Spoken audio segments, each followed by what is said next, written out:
Meus amigos, temos uma palavra linda em João, capítulo 1, versículo 38. Primeiro Jesus estava passando e João Batista comentou, tinha 2 discípulos com ele, esse é o Cordeiro de Deus. Os 2 discípulos deixaram João e foram seguir Jesus. E o que ocorreu ali? E Jesus, João 1,38, e Jesus voltando-se e vendo que eles o seguiam, disse-lhes, que buscais?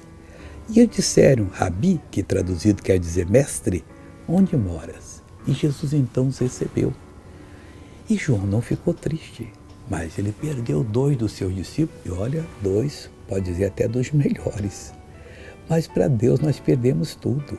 E quem perde qualquer coisa, deixa qualquer coisa, bens, qualquer coisa em favor de Jesus do Evangelho, vai receber 100 vezes mais nesse tempo e na eternidade será recompensado para sempre. Faça o que Deus está lhe falando e você vai ser abençoado.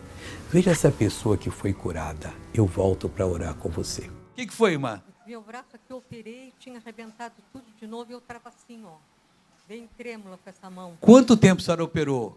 Já faz uns 2, 3 anos. 2, 3 anos. E operou por quê? Operei porque tinha o minúsculo, tinha arrebentado. E agora eu fiz outro exame e arrebentou tudo de novo e eu estava com a mão assim, ó. E agora? E as pernas também, eu não podia caminhar direito e o doutor disse que eu tenho radiculopatia, que não tinha cura. Que é a coluna, que os nervos apertam e eu ia ficar sem caminhar. Agora eu estava com muita dor, agora eu não estou sentindo mais dor. Não está sentindo, não? Glória a Deus, que bonito. Agora eu quero orar agora. Pai, em nome de Jesus.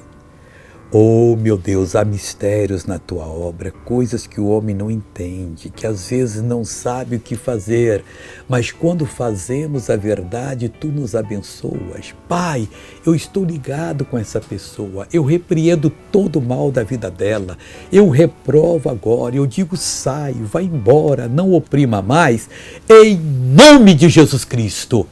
Seja abençoado de Deus verdadeiramente. Amém.